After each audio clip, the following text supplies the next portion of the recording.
बिस्मिल्लाहिर्रहमानिर्रहीम, अस्सलाम वालेकुम। मैं हूं मुबश्शिर हसन, आपका बायोलॉजी का टीचर। आज हमने क्लास 10th के अंदर चैप्टर 2 में टॉपिक रोल ऑफ लिवर को डिस्कस करना है। ये चैप्टर हमारा फर्स्ट है, डाइजेस्टिव सिस्टम। इसके अंदर ये हमारा टॉपिक है रोल ऑफ लिवर, किसके अंदर, इन द डाइजेशन। डाइजेशन के अंदर या डाइजेस्टिव सिस्टम के अंदर जो लिवर का रोल होता है वो क्या होता है। इसके अलावा भी लिवर के कुछ रोल्स होते हैं, वो भी हम यहाँ पे डिस्कस करेंगे, जिसमें से नंबर फर्स्ट पर जो डिस्कस करना है वो है स्टोरेज।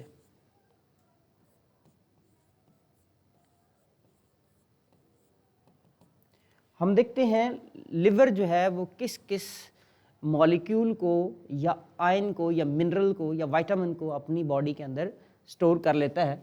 तो नंबर फर्स्ट पर यहाँ पर मेंशन कर रहा हूँ, ये स्टोरेज करता है ग्लाइकोजन।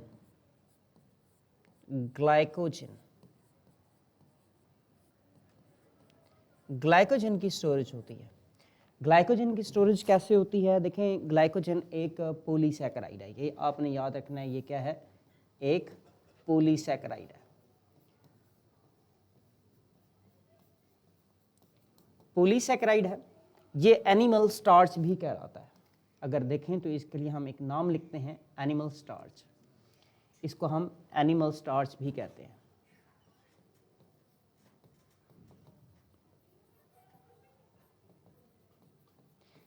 प्लांट्स के अंदर जो पॉलीसैकेराइड स्टोर होता है वो स्टार्च होता है, वो प्लांट्स में होता है। ग्लाइकोजन को एनिमल स्टार्च कहते हैं क्योंकि ये एनिमल के जो लिवर होता है उसके अंदर स्टोर होता है। Number first.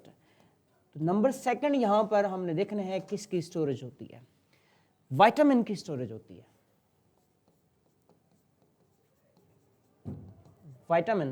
विटामिन कौन से, स्पेसिफिकली हम याद रखेंगे फैट सोलेबल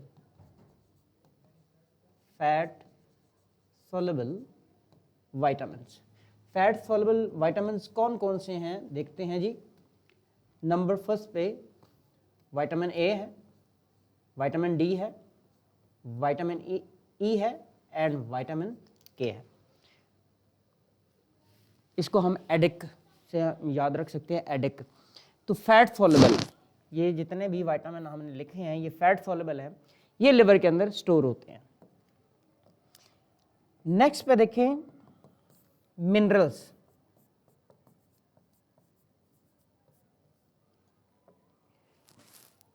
मिनरल्स की स्टोरेज भी लिवर के अंदर होती है। तो मिनरल्स में कौन है, आयरन को मेंशन कर रहा हूं। आयरन किसके लिए जरूरी होता है, आयरन जो है वो किसके लिए जरूरी होता है, हीमोग्लोबिन के लिए। हीमोग्लोबिन जो होती है इसको हम नॉर्मली HB कहते हैं, हीमोग्लोबिन। इसमें आयरन मौजूद होता है। एक हीमोग्लोबिन के अंदर 4 आयरन के एटम रिक्वायर होते हैं, यानी कि हम कह रहे हैं कि 4 आयरन के एटम्स रिक्वायर होते हैं।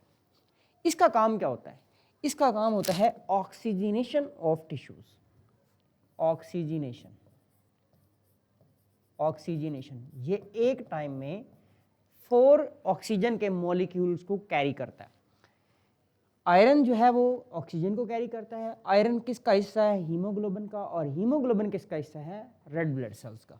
तो जो पहला पॉइंट हमने लिखा है स्टोरेज के हवाले से, तो स्टोरेज के लिए हमने 3 पॉइंट लिखे हैं। ग्लाइकोजन की स्टोरेज करता है, विटामिन की स्टोरेज करता है, और मिनरल्स को स्टोर करवाता है। और मिनरल्स में आयरन जो है वो मोस्ट इंपॉर्टेंट है।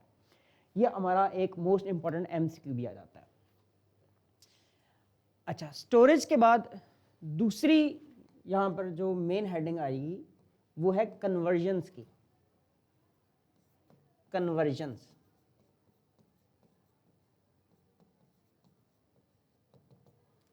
तो ये कन्वर्ट करता है, किसको कन्वर्ट करता है, नंबर फर्स्ट पर मैं अगर लिखूं तो ये कन्वर्ट करवाता है ग्लाइकोजन को। यानी कि हमने पहले बात की है, ये ग्लाइकोजन को स्टोर करता है। ग्लाइकोजन एक एनर्जी रिजर्व है, तो ग्लाइकोजन को कन्वर्ट करवाता है किसके अंदर, याद रखिएगा, ग्लूकोज के अंदर।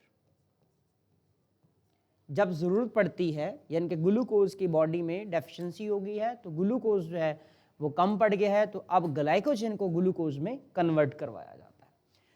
अच्छा, एक बात है। दूसरी बात, जब ग्लूकोज हमारी बॉडी के अंदर ज़्यादा होता है तो ग्लूकोज को कन्वर्ट करवाता है किसके अंदर, ग्लाइकोजन के अंदर, यानी कि वापस वो किस में कन्वर्ट होता है, ग्लाइकोजन के अंदर।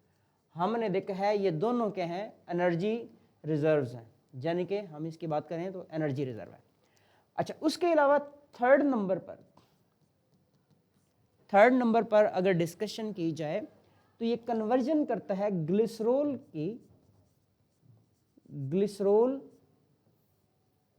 की कन्वर्जन करवाता है ग्लाइकोजन के अंदर, ग्लूकोज में, बेसिकली ग्लूकोज में, देन ग्लूकोज से glycogen.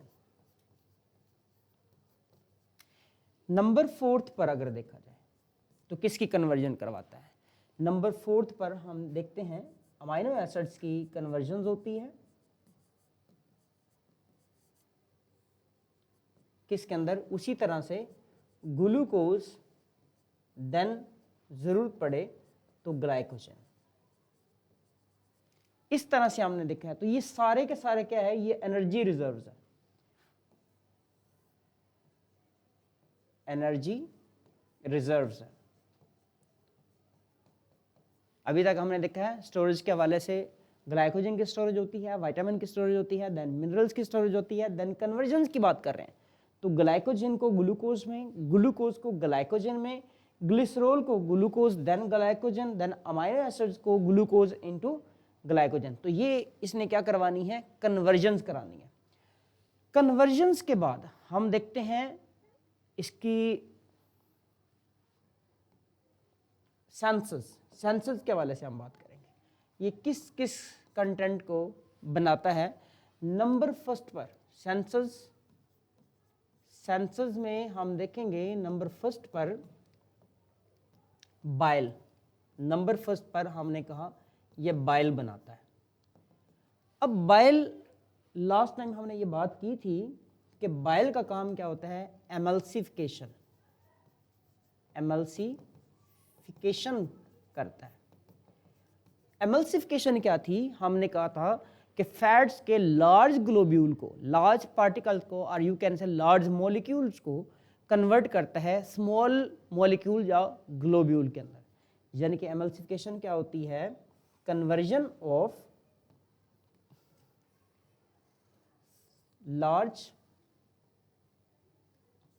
large globule into small globule। Large globules को कन्वर्ट करता है स्मॉल ग्लोब्यूल्स के अंदर, इसको हम कहते हैं एमल्सिफिकेशन। और ये जो मॉलिक्यूल्स बने हैं इनको हम क्या बोलेंगे, इमल्जन्स।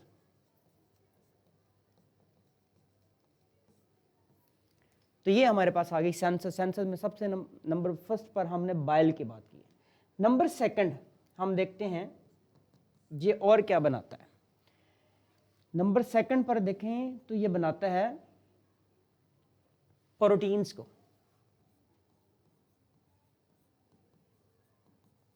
प्रोटीन्स बनाता है। कौन सी प्रोटीन्स यहां पर बनती हैं, बहुत सारी ब्लड प्लाज्मा प्रोटीन बनती हैं, याद रखिएगा blood plasma protein, blood plasma protein यहां पर बनाई जाती है, ब्लड प्लाज्मा प्रोटीन्स, जिसमें से मैं एक नाम यहां पर मेंशन करता हूं, एल्ब्यूमिन। एल्ब्यूमिन एक ऐसी प्रोटीन है जो कि होमियोस्टेसिस के अंदर, ऑस्मोरेगुलेशन के अंदर इस्तेमाल होती है, तो उसको यहां पे बनाया जाता है। नंबर 3 पर मैं लिखता हूं कोलेस्ट्रॉल की फॉर्मेशन होती है, कोलेस्ट्रॉल की फॉर्मेशन होती है। तो कोलेस्ट्रॉल क्या है, ये क्या करता है, ये ब्लड केमिस्ट्री को मेंटेन करता है, ब्लड केमिस्ट्री को मेंटेन करता है।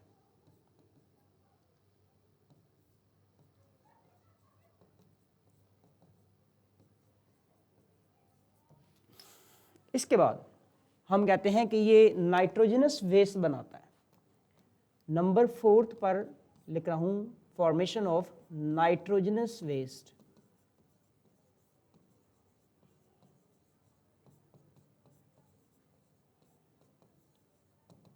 नाइट्रोजनस वेस्ट के अंदर सबसे जो इम्पोर्टेंट है वो कौन सा है, वो है यूरिया। इसका काम होता है यूरिया बनाना। यूरिया कहाँ से बनाया जाता है, अमोनिया से बनाया जाता है। याद रखिएगा, साथ क्या बनाता है, यूरिक एसिड को भी बनाता है। लेकिन मेन इसका रोल किस में होता है, क्या बनाने के अंदर, यूरिया बनाने में। यूरिया बनाया जाता है यूरिया साइकिल से। तो नाइट्रोजनस वेस्ट कौन कौन से बनाए जाते हैं, यूरिया, अमोनिया और यूरिक एसिड। याद रखिएगा, अमोनिया से यूरिया बनाया जाता है, देन यूरिया से यूरिक एसिड बनाया जाता है। ये इसका सीक्वेंस होता है। तो ये हमने देख ली है सिंथेसिस। इसके बाद हम देखें नंबर 4 पर। नंबर 4 पर अगर देखा जाए तो ये एक काम करता है जिसको हम लिखते हैं D amination. D amination, D amination basically क्या होता है, देखिएगा, रिमूवल ऑफ अमाइनो ग्रुप। आप याद रखिएगा, ये हमारे पास था अमाइनो एसिड, ये है अमाइनो एसिड,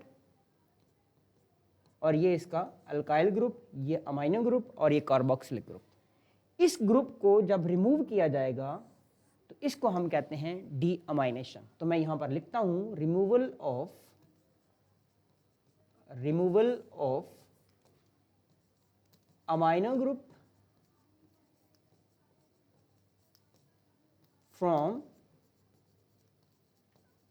अमाइनो एसिड। ये हमारा एमसीक्यू भी आ जाता है, याद रखिएगा। डी अमाइनेशन क्या है, removal of amino group from amino acid, that is known as deamination. इससे क्या होगा, अमाइनो ग्रुप यहां से निकाल दिया, यानी कि ये अमाइनो ग्रुप है, इसको निकाला है, तो इससे क्या बनाई जाएगी, फिर अमोनिया बनाई जाएगी। तो इस तरह से अमोनिया की फॉर्मेशन होती है, देन अमोनिया से यूरिया बनाया जाता है, देन यूरिया से यूरिक एसिड भी बनाए जाते हैं। तो ये डी अमाइनेशन के हवाले से हमने बात की, डी अमाइनेशन के हवाले से बात की, सिंथेसिस के हवाले से बात की। देन हमने कहा कन्वर्जन्स, और कन्वर्जन्स के साथ हमने मेंशन किया है इसकी स्टोरेज। तो स्टोरेज में 3 कंटेंट थे, कन्वर्जन में 4 आ गए हैं, सिंथेसिस के अंदर 3 आ गए, 4 आ गए, एंड देन डी अमाइनेशन आ गए। इसके अलावा और भी मल्टीपल इसके फंक्शंस होते हैं, जिसमें रिसाइकलिंग आती है, रिसाइकलिंग। तो यहाँ पर नेक्स्ट लिखते हैं जी रिसाइकलिंग। नंबर 5 पर रिसाइकलिंग। किसकी रिसाइकलिंग करता है, रिसाइकलिंग ऑफ आरबीसीज। यानी कि अब आरबीसीज जो होते हैं, रेड ब्लड सेल्स, इनकी लाइफ है 120 डेज। 120 डेज के बाद आरबीसी जो है वो डेड हो जाता है। अब आरबीसी के अंदर मौजूद क्या होता है, हीमोग्लोबिन। इसके अंदर मौजूद है हीमोग्लोबिन एचबी। हीमोग्लोबिन में क्या मौजूद होता है, आयरन। तो क्या किया जाता है, जब एक रेड ब्लड सेल उसकी डेथ हो जाती है, उसको ब्रेक किया जाता है, रिसाइकल किया जाता है, उससे हीमोग्लोबिन निकाली जाती है, हीमोग्लोबिन से आयरन निकाला जाता है, हीमोग्लोबिन से आयरन निकाला जाता है। तो आयरन को फिर क्या किया जाता है, अगेन से हीमोग्लोबिन बनाने में इस्तेमाल किया जाता है, और हीमोग्लोबिन को अगेन से आरबीसी के अंदर दाखिल किया जाता है। तो इस तरह से हम कहते हैं कि रेड ब्लड सेल्स के हवाले से हम कहते हैं कि इसकी रिसाइकलिंग करवाता है। तो ये आपके पास क्या आ जाता है, रोल ऑफ लिवर जो है वो हमने डिटेल के अंदर डिस्कस कर लिया है, रोल ऑफ लिवर को डिटेल में डिस्कस कर लिया। अच्छा, इसके बाद नेक्स्ट जो हमारा टॉपिक है वो क्या है,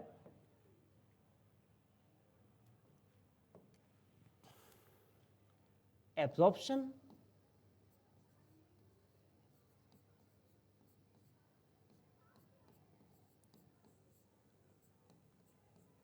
इन विलस।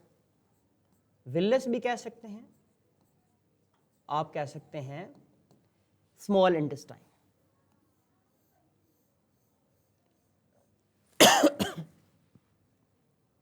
सबसे पहले हम देखेंगे structure of villous. Structure of villous और विलाई। विलस क्या होते हैं? ये फिंगर लाइक प्रोजेक्शंस होते हैं। किस में मौजूद होते हैं? ये इलियम और जैजनम में मौजूद होते हैं। तो हम याद रखेंगे क्या है जी, फिंगर लाइक प्रोजेक्शंस कहाँ मौजूद होते हैं? Present in jejunum and ilium.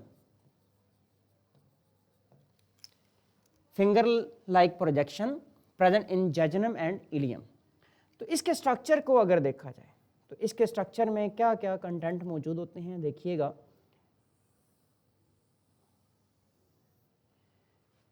इस तरह से हमें क्या नज़र आ रहा है? ये एक विलाय नज़र आ रहा है। इस विलाय के बाहर यहाँ पर जो हमें सेल्स नज़र आ रहे हैं, इसके एपिथेलियल कॉलमर सेल्स हैं, यानी कि इस तरह से ये हमें नज़र आ रहे हैं। और ये 1 सेल थिकनेस है, ये एक सेल की वॉल नज़र आ रही है हमें। ये इनके अंदर मौजूद इनका न्यूक्लियस है।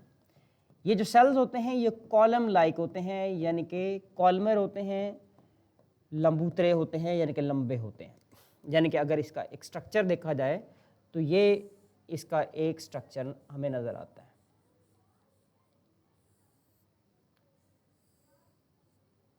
ये इसका न्यूक्लियस मौजूद है। अगर इसके बॉर्डर के ऊपर देखा जाए तो हमें ब्रश लाइक स्ट्रक्चर नज़र आ रहा है, यानी कि यहाँ पे ये इसका बॉर्डर नज़र आ रहा है। ये ब्रश लाइक स्ट्रक्चर नज़र आ रहा है। अच्छा, ब्रश लाइक जो स्ट्रक्चर नज़र आ रहा है इसको हम कहते हैं माइक्रोविलाय। माइक्रोविलाय एक तो था विलाय, यानी कि विलाय होता है यहाँ पे प्लूरल, यानी कि वो ज़्यादा है, और विलस जो है वो सिंगुलर होता है। तो एक अगर विलस के अंदर देखा जाए तो उसकी जो सबसे बाहर सेल्स की लेयर है, एक ही सेल की लेयर है, उसको हम क्या बोलते हैं? किससे बने होते हैं? एपिथेलियल सेल्स हैं, जो कॉलमर एपिथेलियल सेल्स है। और कॉलमर एपिथेलियल सेल का जो भी स्ट्रक्चर है अगर देखें तो वो ब्रश लाइक होता है, क्योंकि उसके ऊपर माइक्रोविलाय हमें नजर आ रहे होते हैं। अच्छा, एक तो ये हो गया। यहाँ पर कुछ सेल का ग्रुप होता है इस तरह से, अगर देखें तो इनको क्रिप्ट सेल्स कहते हैं। यहाँ पर ये जो सेल्स नज़र आ रहे हैं ये क्रिप्ट सेल्स और टिश्यूज नज़र आ रहे हैं। इनका काम क्या होता है? इनका काम होता है कि ये ऑल द टाइम डिवीजन करते रहते हैं, सेल डिवीजन करते रहते हैं और विलस के सेल्स के ये कॉलमर एपिथेलियल सेल्स जो हैं इनकी रिप्लेसमेंट करते रहते हैं, क्योंकि ये यहाँ से गिरते भी रहते हैं। तो ये इसका एक्सटर्नल स्ट्रक्चर आ गया। इसके एक्सटर्नल के बाद इंटरनल स्ट्रक्चर को देखा जाए तो इसके पास मौजूद होती हैं यहाँ पे ब्लड कैपिलरीज। ये नज़र आ रही हैं हमें ब्लड कैपिलरीज। ये ब्लड कैपिलरीज आ गई। अच्छा, ब्लड कैपिलरीज जो है वो यहाँ पे मल्टीपल कंटेंट को एब्जॉर्ब करती हैं, लेकिन इसके अलावा यहाँ पर एक और भी मौजूद होता है स्ट्रक्चर, जिसको हम क्या बोलते हैं? लैक्टियल। ये इनसाइड मौजूद होता है। अब बहुत सारे कंटेंट जो हैं वो ब्लड कैपिलरीज के अंदर जो है वो एब्जॉर्ब हो जाते हैं। लाइक मैं कहता हूँ जो ब्लड कैपिलरीज के अंदर एब्जॉर्ब होते हैं उनका मैं नाम लिख रहा हूँ, यानी कि जो ब्लड के अंदर मटेरियल डायरेक्ट चला जाएगा वो कौन कौन सा है? Number first, number second, number third and number fourth पर देखिएगा। नंबर फर्स्ट पर देखें तो इसके अंदर एब्जॉर्ब हो जाता है, डेफिनेटली यहाँ पे वाटर भी एब्जॉर्ब हो जाता है। उसके अलावा देखें तो यहाँ पे क्या एब्जॉर्ब होता है? देखिएगा, मोनोसैकेराइड्स जितने भी हैं वो एब्जॉर्ब होते हैं। मोनोसैकेराइड जो हैं वो यहाँ पे एब्जॉर्ब हो जाते हैं। उसके अलावा अमाइनो एसिड्स यहाँ पर एब्जॉर्ब हो जाते हैं, और देखिएगा ग्लिसरॉल भी यहाँ पर एब्जॉर्ब हो जाता है। ये वो कंटेंट है जो कि ब्लड के अंदर एब्जॉर्ब होता है, यानी कि ब्लड कैपिलरीज के अंदर एब्जॉर्ब हो जाते हैं। ये जो हमें नजर आ रही है इसके इनसाइड एक ट्यूब, इसको हम कहते हैं लैक्टियल। ये है लैक्टियल। ये लिम्फेटिक सिस्टम का एक हिस्सा होती है। लिम्फेटिक सिस्टम, जिस तरह से हमारा ब्लड सर्कुलेटरी सिस्टम है, इसी तरह एक और भी सर्कुलेटरी सिस्टम होता है जिसको लिम्फेटिक सिस्टम कहते हैं। लिम्फेटिक सिस्टम और कार्डियोवैस्कुलर सिस्टम, ये दोनों मिलके हमारा जो है क्या बनाते हैं, सर्कुलेटरी सिस्टम बनाते हैं। तो अब होता क्या, लैक्टियल जो है लिम्फेटिक सिस्टम की एक डक्ट है।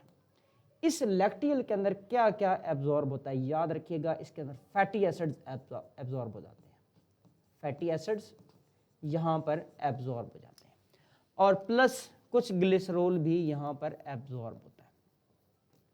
अब ये जो एब्जॉर्प्शन होती है सारी हम देखें तो ये मल्टीपल वे से होती है। लाइक मैं ये कहता हूँ कि ये पैसिव भी होती है और ये एक्टिव भी होती है।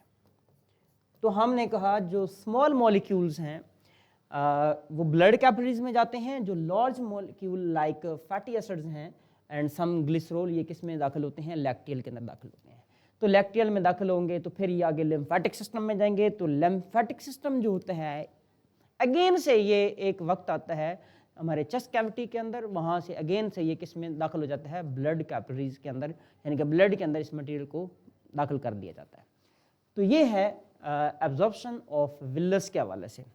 तो विलस के हवाले से अगर हम यहाँ पे देखें तो जितने भी लाइक हमने कहा अमाइनो एसिड्स हैं या मोनोसैकेराइड्स हैं, यहाँ से ये किस में दाखिल हो जाएंगे, ये विलाई के अंदर दाखिल होंगे, माइक्रोविलाई के अंदर, देन माइक्रोविलाई से इसके जो एपिथेलियल सेल्स हैं इनमें आ जाएंगे। यहाँ से एपिथेलियल सेल्स से ये किस में दाखिल होंगे, फिर ये एपिथेलियल सेल से यहाँ से निकलेंगे और नेक्स्ट आगे ब्लड कैपिलरीज के अंदर चले जाएंगे। ये इस तरह से प्रोसेस चलता रहेगा। लेकिन जब फैटी एसिड आएंगे, फैटी एसिड इसमें आएंगे तो वो इसके अंदर दाखिल नहीं हो सकते आगे ब्लड के अंदर, तो इन्होंने किसके अंदर दाखिल करवाना है, इसको लैक्टियल के अंदर दाखिल करवाना है। यहाँ पे ये बाकी जो है वो ब्लड में जाएगा। तो ये एब्जॉर्प्शन ऑफ विलस के हवाले से हमने बात कर ली है। Structure of villous and function of villous के हवाले से हमने यहाँ पे डिस्कशन किया है। तो आज का लेक्चर हमारा कंप्लीट होता है। आपने हमारे चैनल को सब्सक्राइब करना है, हमारी वीडियोस को लाइक करना है और कमेंट्स देने हैं। इसके साथ हमारे व्हाट्सएप चैनल को भी आपने लाजमी सब्सक्राइब करना है, क्योंकि उसमें मल्टीपल MCQ आपको मिलेंगे और आपको लेक्चर के लिंक्स भी ज़रूर मिल जाएंगे। तो आज का लेक्चर हमारा कंप्लीट होता है। नेक्स्ट लेक्चर तक के लिए दे हमें इजाज़त। अल्लाह हाफिज़।